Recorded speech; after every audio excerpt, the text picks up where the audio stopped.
I was the executive producer. Also started the story a billion years ago, actually 14 years ago, and teamed up with these two guys, and all three of us are animation supervisors, supervising animators. Animation supervisors. Yeah. And what did that implies? Well, it implies that you Making better sure that live. everybody works, or If it's not good, it's our fault. so. What was the biggest challenge of putting this project together? Well, I think for this film, for us, it was to bring everything that we love about hand-drawn animation, not just hand-drawn, but everything we even wish could be done in any kind of animation into this story, so the characters would feel as believable and sincere and appealing as possible. And to do that within the computer animation, to really push computer animation to a new level.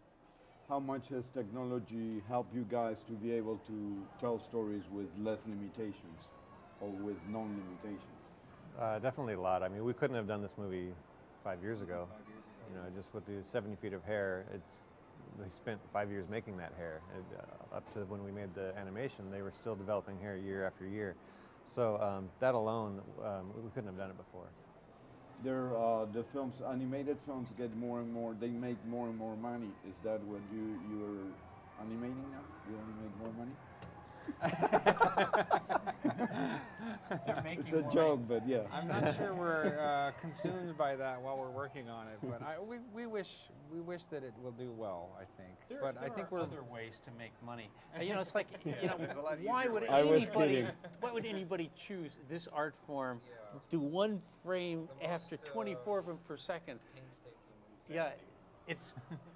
You only can do this if you really love to believe in the characters are real. You invest yourself into the performance of them. Well, but in a way they're real when they bring the lights off and you just relate to the screen. It's a great. I'm sure it's very satisfying for you guys to, not only for the Yeah. audience to see it, but for you to see all your work there. Yeah, it goes by so fast. I gotta say, because we spent so much time on it, and I just saw the film last week, and I hadn't seen it for a while, and they were just so appealing and really likable characters, so watchable. But boy, it's gone in a heartbeat. It just, after an hour and a half, it was over, and I'm like, wow, all of that work, it's gone so fast. That's animation. I feel that way every time. So lately, or in the past few years, the Academy of Science, Hollywood Academy, has considered animation Best Picture category. How that makes you feel, and do you think it was about time, or? I was happy with it before, even when animation was just competing against live action films. I've always seen animation not as like its own little category. It should be judged as film. You know, and those lines are becoming more and more blurred. My feeling is that the animation category, it may be here now, but I'm not sure it's going to last forever. You said you were involved with this project or wanted to do it for 14 years. What kept you going?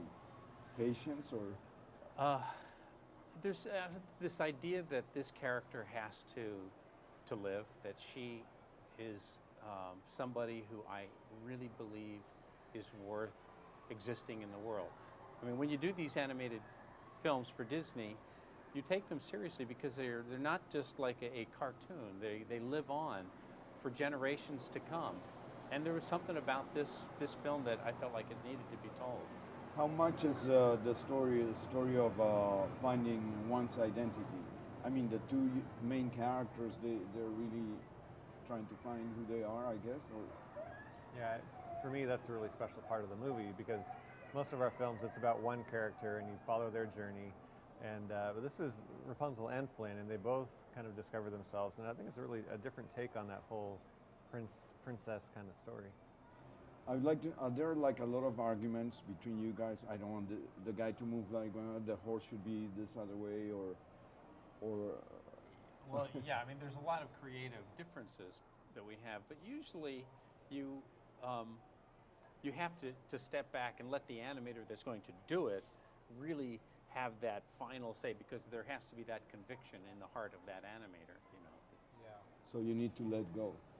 Well, you have Relax. to trust them. You have to trust the artist to bring their own expertise and find that heart of the character themselves. If you let them, if you give that to them, then they'll give you back something much better in the end, I think.